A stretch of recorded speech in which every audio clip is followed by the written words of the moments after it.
سلام بچه ها، حالتون چطوره؟ خوبین؟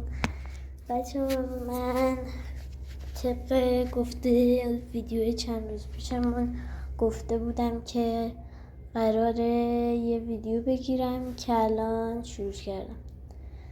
یه واقعیتی پشت من و دوستم تاها هستش که من و دوستم تاها، من 13 سالمه، دوستم 12 سالشه. تاها بعدش تاها خونهشو ما توی یه روستا زندگی میکنیم از روستای عراق که تاها خونهشون با 200 متر با خونه من فاصله داره.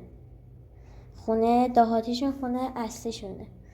بعد تاها اینا تابستون و بهارینا میان اینجا، دوباره زمستون و پاییز میرن ملیر. به خاطر همین ما این تاها کلا میتونه پنجشنبه جمعه و چهارشنبه تو ویدیو باشه، مگرنه نمیتونه. شاید هم بعضی از پنجشنبه جمعه اصلا نتونه بیاد، چون پنجشنبه جمعه میان دهات دوباره میرن. بعد منم که هر موقع تاها میاد، من جوجه رو برمیدارم میرم پیش اون جوجهشو برمیداره میاره پیش من، جوجه اون برمیداره میاره پیش من پفک و پشمک رو میبرم پیش اون.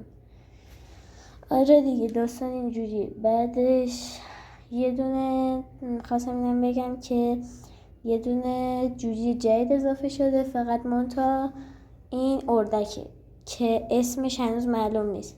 شاید بذارین کشمش، فعلا شما کشمش بدونینش تا یه اسم درست حسابی براش پیدا کنین.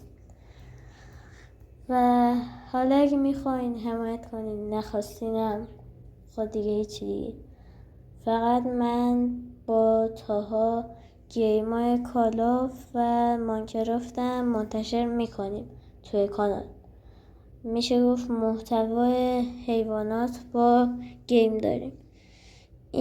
تو این کانال هم محتوای گیم میذاریم، گیم کال آف دیوتی با ماینکرافت، هم داستانای جوجی و پفک و پشمک و بقیه. خوشحال میشم اگه حمایت کنین، تونستینم کامنت بذارین. خلاصه دمتون گرم. عشق.